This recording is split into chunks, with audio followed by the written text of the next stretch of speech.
So, do you think this is an unprecedented time in history, in American history? Well, in American history, I would say yes. I mean, we have had certain things kind of rhyme within our own country as well. Um, but I think in terms of worldwide, I think we are rhyming with fascist Germany and Italy. Um, it's that's my personal opinion. I think we are heavily heading into fascism. Why do Um, you think that that pattern kind of always happens? Do you think it's impossible to maintain equality? Because as long as I would say that like our society was probably one of the better attempts at equality compared to the past societies. Like Rome was like, I guess, arguably decent too. yeah, But most other places just were from the start tyrannies, authoritarian. yeah, So, but why is it that trend always leads us to that? Just human corruption yeah. always finds a way in. That's a really really good question. I think, and again, this is my personal belief about spirituality. I think our country was founded on a lot of bloodshed, of killing indigenous people, setting up the institution of chattel slavery. Um, and we had the opportunity to um, sort of apologize for that and repair and move on and better ourselves, like, after the Civil War. And with Reconstruction, that was our window. So we had 7 years, I believe, of Reconstruction where it was looking good, right? We had voted in a bunch of former slaves, African Americans who were formerly enslaved, and we had the Black Caucus, and things were going great. Can you talk a little bit about the Reconstruction? When was it? Yeah, so Reconstruction happened right after the Civil War. Okay. And Abraham Lincoln had his 10% plan where, 10% of the South came in and apologized and, weren't part of local government, and they came in and they said, we're sorry and we're going to do better, yada, yada, yada. They could come in and we're not going to punish them. We're going to quick, easy repair ourselves. It was kind of like it was a lose-lose. Nobody really won. Even though the Union won the Civil War, we lost a lot of men, right? A lot of people. Country was destroyed, the South lay in ruins, and Lincoln wanted to bring everybody back quickly, right? So that was his plan. Hard. Yeah. He was assassinated for that. Yeah. And Johnson had to take over, and Johnson was kind of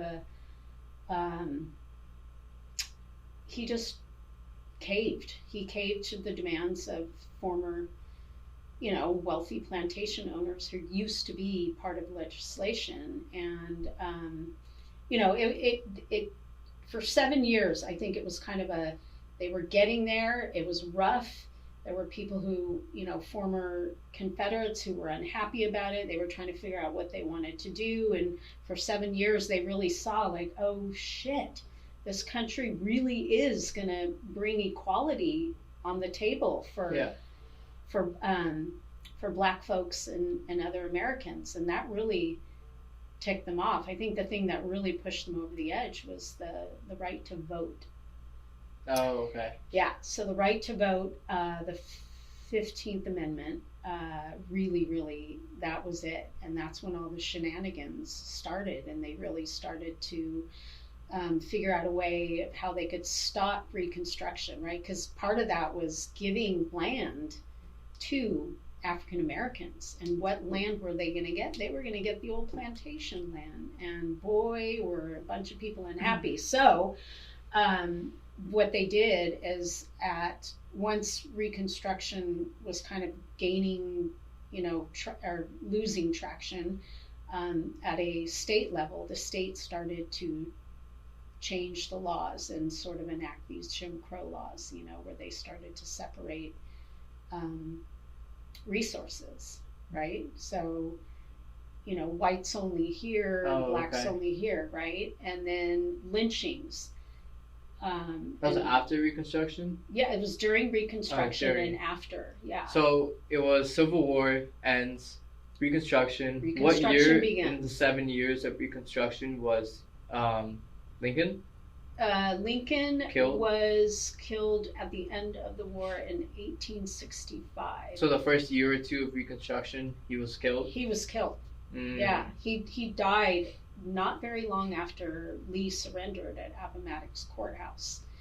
And so once his plan was out there and Congress was debating like what to do, he got assassinated and people were like, oh shit, what do we do? So they tried to continue his plan, but because he wasn't there, that's the issue. Yeah, that's the issue with time. Yeah, because even the same thing with religion, one person has this pure motive. Yeah. But it's hard to find two people with that pure motive, three people who can continue the true legacy of what that person stood for. And so everything just gets corrupted. Yeah. Even the people who stood out to make these changes because they believed in the equality of former slaves, like Thaddeus Stevens, who spearheaded the government entity to get black people into society and get them successful so their families could have property and yada yada yada. There was always somebody to come in there and like tear them down. It's so exhausting to look at, and you could see the things. I think one of the things that really caused the downfall of Reconstruction is there was an economic crisis that happened. And when you take all of the liberal people who were like, yeah, we need equality for everybody, and then you put everybody in financial straits, they're going to turn their backs on their neighbor because they're going to be thinking about their survival, right? So that's kind of how Reconstruction failed a little bit, is because of that economic crisis. Do you think economic crises are caused on purpose in order to prevent people from enacting the change they want because it forces them back into survival? Because it seems like a good tool. Yeah, that's a good conspiracy. I used to, scratch my head at conspiracy theories, but actually some conspiracies have come true, right? It seems like a lot more are than